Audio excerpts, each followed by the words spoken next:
Hello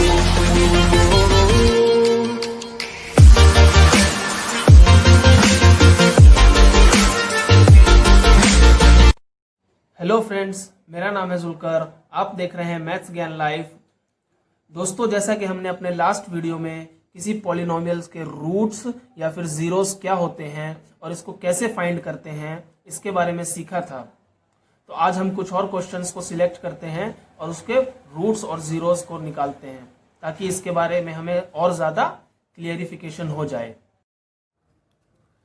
तो मान लेते हैं एक पॉलिनोमियल हमें दिया हुआ है p of x is equal to 3x cube plus x square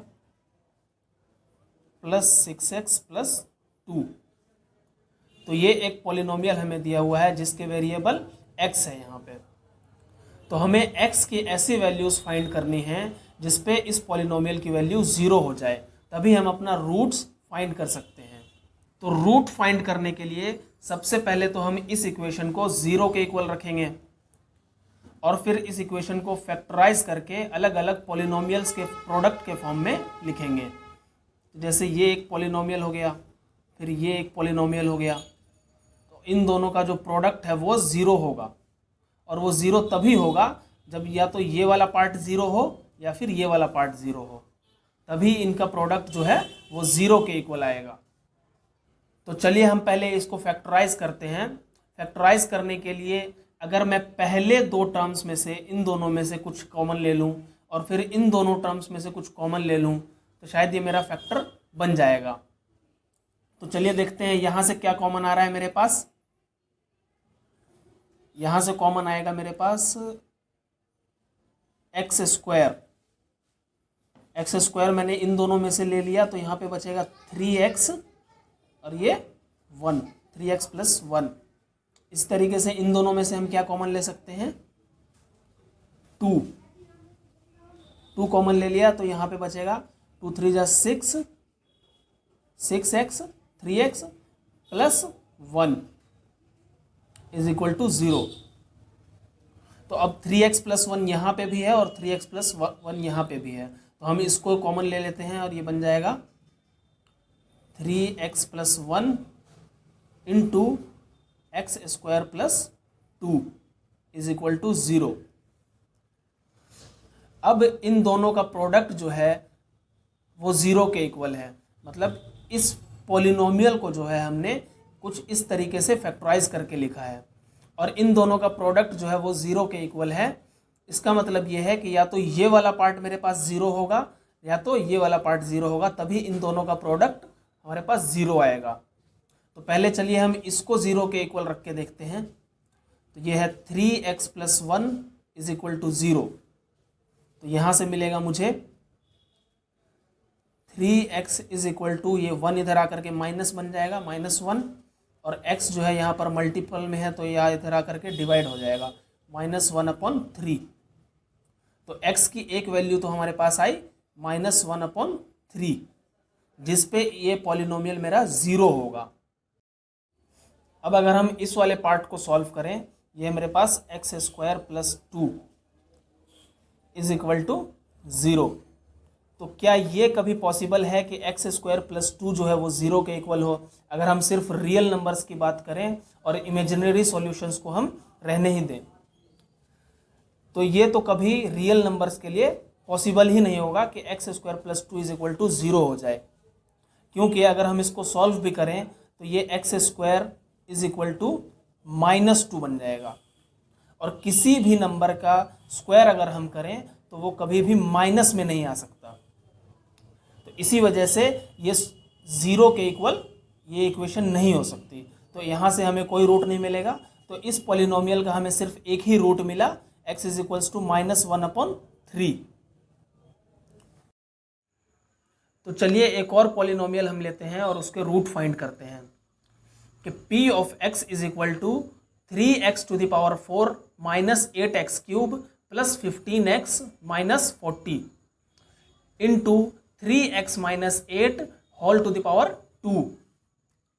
तो इस पॉलिनोमियल के हमें ऐसे रूट फाइंड करने हैं जिस पर यह पॉलिनोमियल 0 हो जाए, मतलब x की ऐसी वैल्यू क्योंकि x वेरिएबल से ये पॉलिनोमियल बना हुआ है, तो x की ऐसी वैल्यू जहां पर p ऑफ x की वैल्यू 0 हो जाए, इस पूरे पॉलिनोमियल की वैल्यू 0 हो जाए। तो हम एक काम करते हैं कि हमें जो ये दिया हुआ पॉलिनोमियल है इसी को 0 के इक्वल रख देते हैं।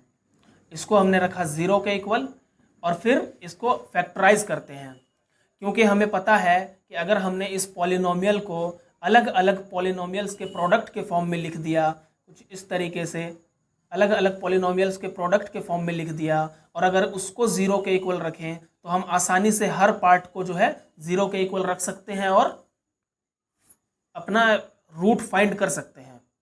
तो चलिए इसको हम फैक्टराइज करते हैं।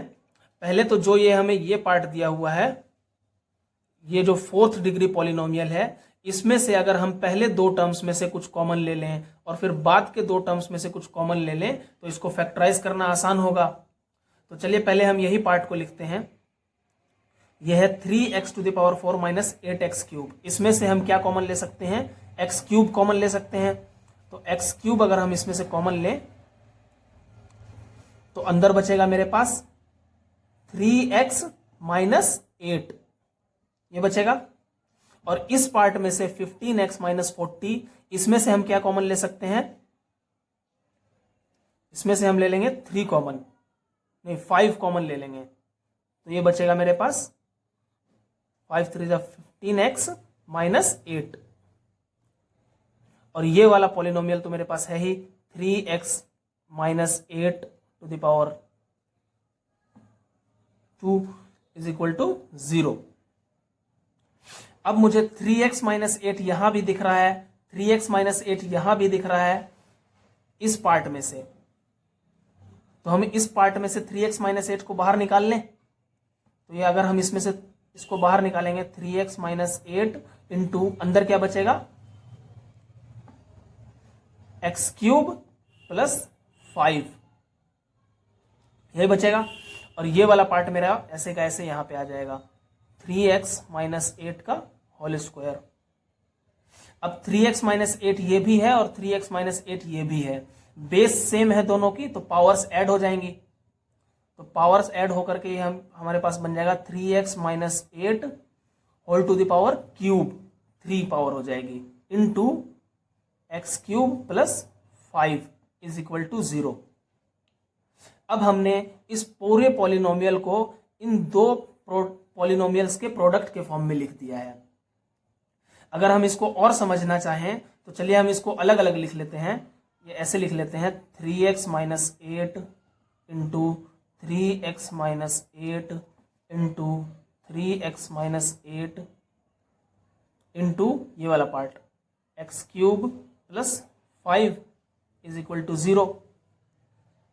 अब अगर हम इसको अलग अलग 0 के इक्वल रखें तो क्या आएगा? पहले तो इसको अगर हम रखें यहाँ पे, ये बनेगा 3x minus 8 is equal to 0।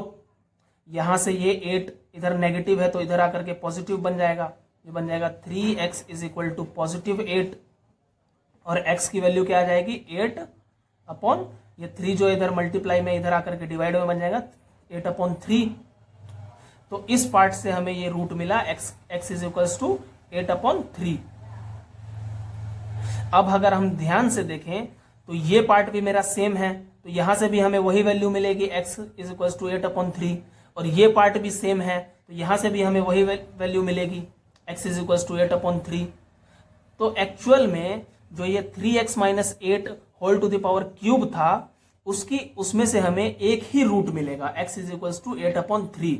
ऐसा नहीं है कि उसका अगर 3 पावर्स हैं तो हमें 3 अलग अलग रूट्स मिलेंगे। अब हम इस पार्ट पे आते हैं। यह मेरे पास x³ plus 5 is equal to 0। इसको सॉल्व करेंगे तो ये पॉजिटिव 5 इधर आकर के नेगेटिव 5 बन जाएगा, ये हो जाएगा x³ is equal to negative 5। अब हम दोनों तरफ क्यूब रूट ले लेते हैं, तो ये हो जाएगा x³ whole to the power 1/3 is equal to negative 5 whole to the power 1/3। तो यहां पर तो ये 3 से ये 3 कैंसिल हो जाएगा, यहाँ पे बचा मेरे पास x इज इक्वल टू ये जो है नेगेटिव 5, ये क्यूब रूट बन जाएगा, क्यूब रूट ऑफ नेगेटिव 5। अब किसी नेगेटिव नंबर का स्क्वायर रूट तो पॉसिबल नहीं है, लेकिन क्यूब रूट पॉसिबल होता है, क्योंकि अगर हम किसी नेगेटिव नंबर को 3 बार मल्टीप्लाई कर दें तो उसका प्रोडक्ट भी तो हमें नेगेटिव ही आएगा।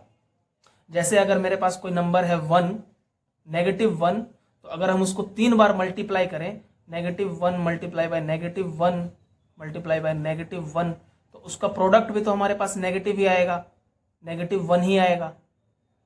तो इसलिए नेगेटिव नंबर का क्यूब रूट जो है पॉसिबल है। तो हमारे पास जो है ये दूसरा रूट हमारे पास x is equals to cube root of -5 आ गया। तो इस पॉलिनोमियल के हमारे पास 2 रूट्स आए, एक आया x इज इक्वल्स टू 8/3 और एक आया x is equals to cube root of -5। इन दोनों वैल्यूज पर इस पॉलिनोमियल की वैल्यू 0 होगी। तो उम्मीद करते हैं अब तक आप लोगों ने पॉलिनोमियल्स का रूट फाइंड करना सीख लिया होगा। अभी भी आपको अगर इसमें कोई डाउट है तो मुझे कमेंट सेक्शन में ज़रूर बताएं। अब अगले वीडियो में हम लॉन्ग डिवीज़न मेथड के बारे में बात करेंगे, जो कि पॉलिनोमियल्स को एक दूसरे से डिवाइड करने के काम आता है। तो मिलते हैं अपने अगले वीडियो में, तब तक के लिए keep practicing and keep learning.